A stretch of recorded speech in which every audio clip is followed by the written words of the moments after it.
5 seconds to go.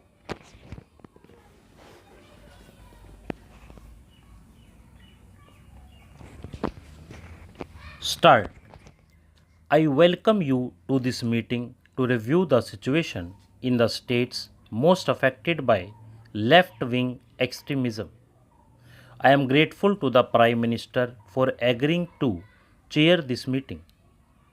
The last meeting of Chief Ministers on internal security was held on February 7, 2010. In my opening remarks at that meeting, I had cautioned that there was a rise in the number of incidents of violence in 2009 and that it is possible that this trend will continue in 2010 too. During the period January to June 2010, there have been 1,103 incidents of violence perpetrated by left wing extremists, while 97 extremists were killed and 1,341 apprehended. 209 members of the security forces also lost their lives. These figures underscore the gravity of the challenge posed by left wing extremism. You are aware that the CPI Maoist is the principal left wing extremist organization. As long the CPI Maoist was not challenged effectively, it expanded its area of activity, recruited more cadres, kidnapped more persons, extorted more money, acquired or looted more weapons, asserted its dominance in more areas, and targeted the security forces as well as civilians. Among the civilians, the CPI Maoist specially targeted civilians who it named as police informers. Between 2004 and 2008, on an average, 500 civilians were killed every year, and many of them were killed after being named police informers. In 2009, 591 civilians were killed, of which 211 were named as police informers. This trend has continued in the first half of 2010 too, with 325 civilians killed, of which 142 were named as police informers. We are especially concerned that ordinary citizens should be labeled as police informers and killed by the CPI Maoist.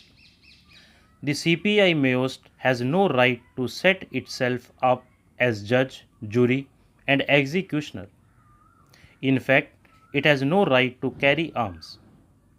It is a banned organization and functions outside the pale of the law. The state governments and the central government cannot ignore these self-evident facts. Since the first meeting of chief ministers on internal security held on January 6, 2009, we have agreed upon a two-pronged strategy, namely development and police action.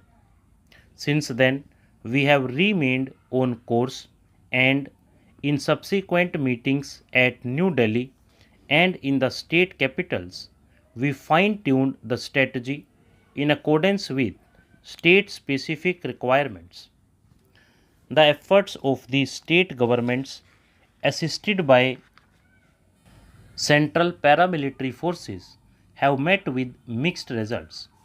Key leaders of the CPI Maoist have been apprehended. Many attacks were repulsed. Security forces have asserted their control over some areas in the districts of Gadchiroli and Kanked. However, there have been setbacks too. The most serious setbacks were in Selda, West Bengal, and in Tarmetla, Chingavaram, and Dodai, all in Chhattisgarh. Besides, there was the derailment of the Ganeshwari Express that claimed the lives of 149 innocent civilians. While there have been some lapses on the part of the security forces, in failing to follow standard operating procedure, there can be no gainsaying that the attacks by the CPI Mayoist were premeditated and carried out with the object of inflicting maximum damage on the security forces and overawing the people and the elected governments. We would do well to remember that the attacks by the CPI Mayoist, whether opportunistic or pre-planned, are part of their strategy of armed liberation struggle and in furtherance of their goal of seizure of political power through protracted people's war. The central government acknowledges the primary role and responsibility of the state governments in enforcing law and order and in confronting the challenge of left wing extremism. We also acknowledge the role and responsibility of the central government to assist the state governments in every way, deploying central paramilitary forces, sharing intelligence, funding the modernization of police forces, and providing logistics and other support.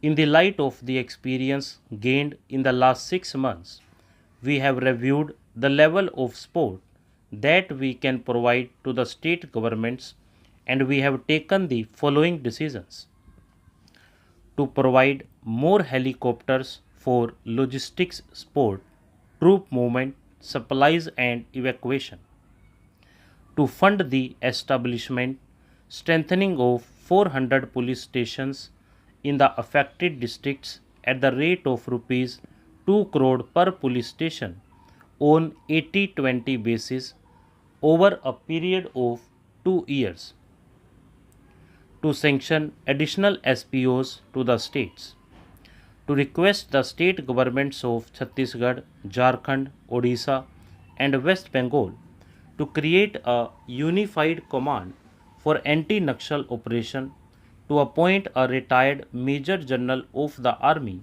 as a member of the unified command, to request the 4 state governments to appoint an IG as IG anti-Naxal operations for that state and to appoint an IG CRPF as IG operations for that state, to work in close coordination with the IG anti-Naxal operations of that state; to set up an empowered group chaired by Member Secretary Planning Commission to modify existing norms guidelines in the implementation of various development schemes having regard to the local needs and conditions in the affected districts. Stop.